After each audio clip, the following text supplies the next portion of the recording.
عظمتوں کا سفینہ، زندگی کا قرینہ، روح مکہ مدینہ آدمی کو بناتا۔ جی ناظرین، آپ کا خیر مقدم ہے۔ آج ہماری اصلاح و تربیت کے حوالے سے بہت اچھا موضوع، پورے معاشرے کو بہتر بنانے کے لیے کیا کیا جا سکتا ہے، اخلاق حسنہ کو اختیار کرنا اور اخلاق قبیحہ سے دوری اختیار کرنا، ترک کرنا، یہ موضوع ہے۔ علامہ مفتی خرم اقبال رحمانی صاحب موجود ہیں۔ علامہ صاحب کیا فرمائیں گے کہ اس چیز کا تعارف، ایک تو اس کے حوالے سے معرفت کہ اخلاق حسنہ کیا ہے اور اخلاق قبیحہ کیا ہے، اور فضائل اخلاق اور رذائل اخلاق کیا کیا ہے، ان کا آغاز گھر میں، انسٹیٹیوشن میں کہاں سے یہ چیز شروع ہو تک بچپن سے ہی یہ چیز بائیفرکیٹ الگ الگ نظر آئے کہ بھئی ان میں فرق ہے بنیادی، ہمیں یہ چیز اپنانی ہے، یہ چیز نہیں اپنانی، تو کیا فرمائے گا اس حوالے سے؟ اللہ شکر رئیس بھائی، تربیت کے حوالے سے اصل فقدان اس وقت جو نظر آتا ہے وہ یہی نظر آتا ہے کہ معاشرے کے اندر جو اچھائی اور برائی کی تمیز ختم ہوتی جا رہی ہے، وہ سب سے بڑا مسئلہ ہمارا یہ ہے۔ جب اچھائی اور برائی کی تمیز اگر انسان کو ہو جائے تو اچھائی اختیار کرتا ہے، برائی سے رکنے کی کوشش کرتا ہے۔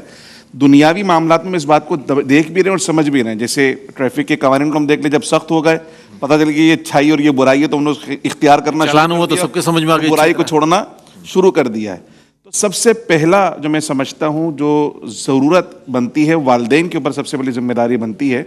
اور اللہ پاک نے ویسے بھی قرآن میں ارشاد پہلی درس کا وہ یہ چکے یا ایھا الذین آمنوا قوا انفسکم واہلیکم نارا، جہاں کفر اور ایمان کے معاملات ہیں وہیں سب سے بڑی تربیت بھی وہیں سے ہے۔ یعنی بچہ جو ایمان سیکھتا ہے یا اسلام سیکھتا ہے یا عقائد سیکھتا ہے یا معاملات سیکھتا ہے، سب سے پہلے اپنے گھر سے ہی سیکھ رہا ہوتا ہے کہ والد صاحب گھر میں ہوں اور باہر سے کوئی پوچھنے کے لیے آ جائے اور بچے سے کہنا ہے کہ ابو گھر میں نہیں ہے، تو اس نے سیکھ لیا کہ مجھے اگر کسی کو ٹہلانا ہے، کسی کو منع کرنا، تو یہی کہنا ہے کہ ابو گھر میں نہیں ہے۔ تو جھوٹ کی تربیت یہیں سے ہو گئی، والدہ جھوٹ سکھا رہی ہیں، والد صاحب جھوٹ سکھا رہے ہیں، اسی طرح غلط بیانی سکھا رہے ہیں، بے حیائی کی طرف مائل کر رہے ہیں، استغفر اللہ العظیم، جس طرح سوشل میڈیا کے معاملات چل رہے ہیں۔ اور بچوں کی تربیت جو ہے پہلے مائیں کیا کرتی تھی، لوری سنایا کرتی تھی، واقعہ سناتی تھی، اب موبائل لگا کے دے دیا جاتا ہے، بیٹا گانے سنتا رہے۔ جی، موبائل دے دیا اس کے ہاتھ میں، وہ کارٹونز دیکھ رہا ہے، وہ گانے دیکھ رہا ہے، وہ ریلز دیکھ رہا ہے، جو دیکھ رہا ہے وہ دیکھ رہا ہے، اور لاشعوری طور پر وہ اس کی شخصیت کا حصہ بنتا چلا جا رہا ہے۔ یعنی پچھلے زمانوں میں ہم دیکھتے تھے کہ اگر کوئی جوان بھی ہو جائے اور محلے کو کوئی بزرگ اس کو ڈانٹ دے تو وہ سر جھکا کر بات سن لیا کرتا تھا کہ یہ میرے بڑے ہیں،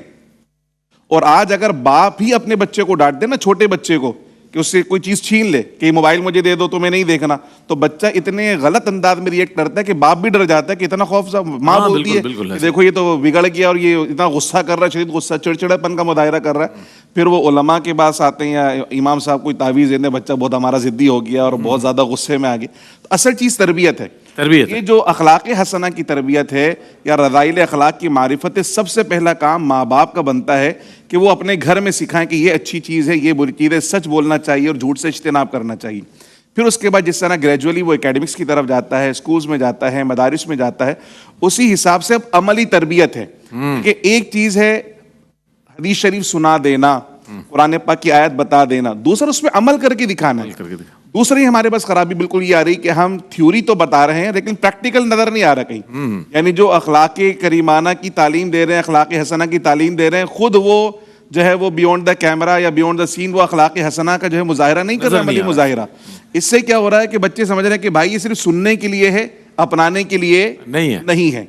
تیسری چیز اسلام کا جو حسن ہے نا، وہ یہ ہے کہ دنیا کا جو بھی عمل ہے اس کا فائدہ صرف دنیا کے اندر نہیں ہے بلکہ ہمارے عمل کو جوڑا آخرت کے ساتھ۔ یعنی دنیا میں جو ماڈرن ایتھکس پڑھائی جاتی ہیں اس میں تھے کہ بھئی دیکھو اگر تم اچھا رویہ کرو گے لوگ اچھا کہیں گے، برا کہو گے تو لوگ برا کہیں گے۔ اسلام کہتا ہے کہ لوگوں کے اچھے برے کی بات دیکھو اللہ کی بارگاہ میں تمہارے متعلق کیا بات ہو رہی ہے، یعنی اللہ کی بارگاہ میں جو جواب دہی ہے اس کے متعلق سوچو۔ حضور جان دو عالم صلی اللہ علیہ وسلم کی حدیث شریف نے بیان کی تھی بھی تھوڑی دیر پہلے، اسی کی سرکار کی حدیث شریف یہ بھی ہے کہ جو بد اخلاق شخص ہے نا وہ جنت سے دور ہوتا چلا جاتا ہے،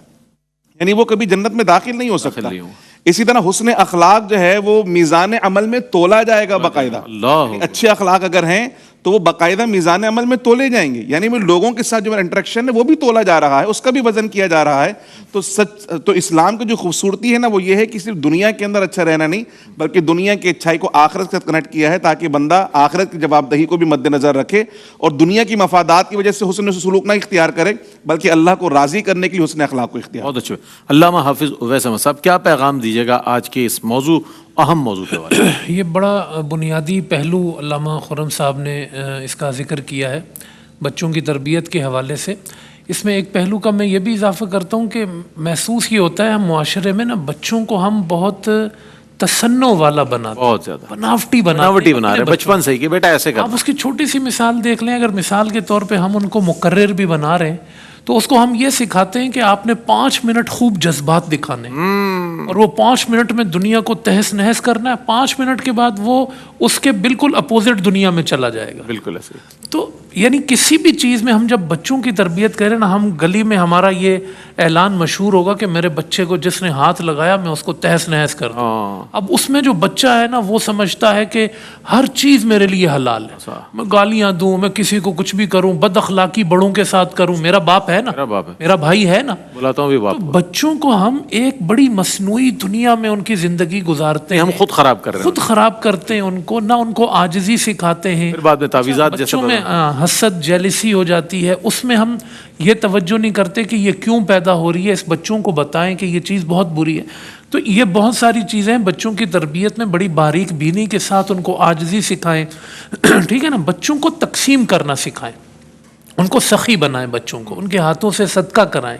بچوں کو لمبی نماز پڑھنا سکھائیں. بچپن سے ہی وہ سیکھے گا.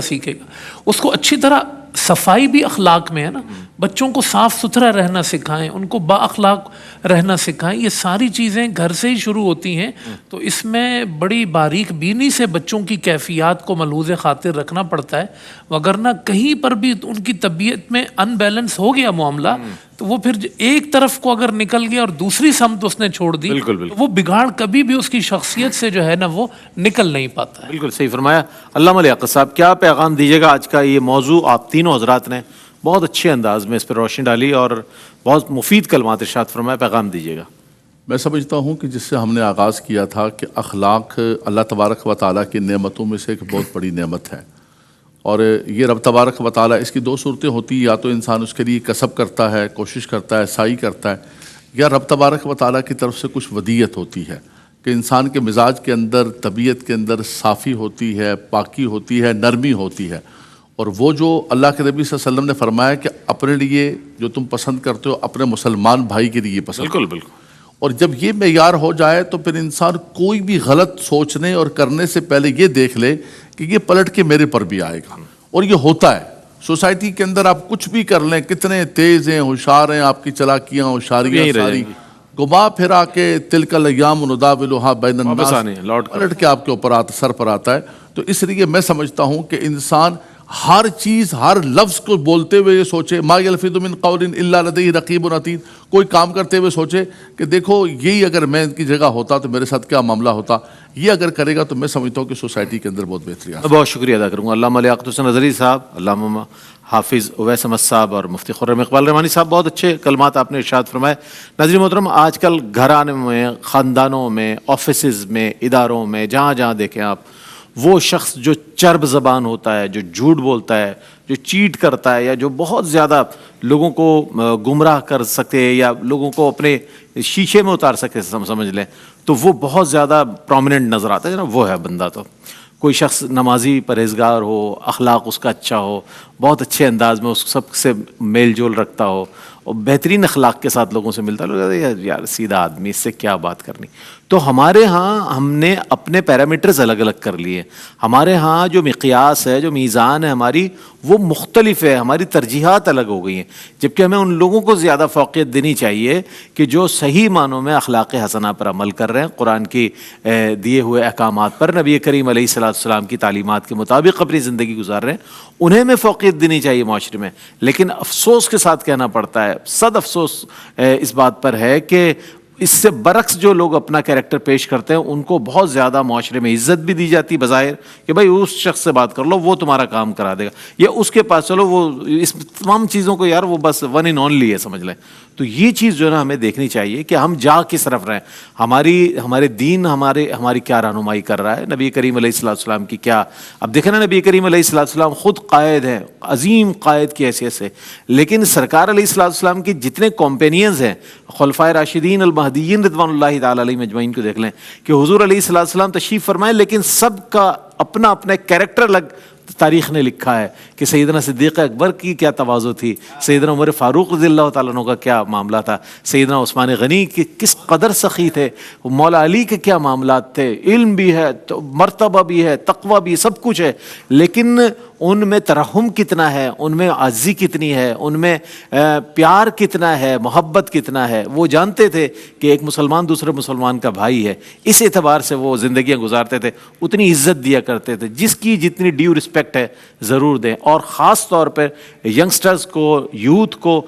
حوصلہ افزائی کریں، اس پہ کرٹیسائز نہ کریں، اس کی اچھی باتوں کو سراہیں، بہت اچھا کر رہے ہیں ماشاءاللہ، اور اس کو انہینس کریں ان کی صلاحیتوں کو، اور ان پر کرٹیسائز کرنا، مستقل تنقید کرنا، انہیں ہدف تنقید بنانا، پھر وہ آپ سے بدظن ہو جائیں گے، متنفر ہو جائیں گے، آپ کے قریب نہیں آئیں گے۔ تو یہ اخلاق حسنہ جو ہمیں دین دیتا ہے۔ انشاءاللہ اگلا جو سیگمنٹ ہے وہ ہے اظہار عقیدت کا، جس میں ہم مرحوم شعراء کو ٹریبیوٹ پیش کیا کرتے ہیں اور کلام شامل کرتے ہیں، اور اس کے بعد انشاءاللہ اٹ ول بی کنٹینیو انشاءاللہ آفٹر نماز اذان فجر، انشاءاللہ جاری رہے گا، ہمارے ساتھ رہیے گا۔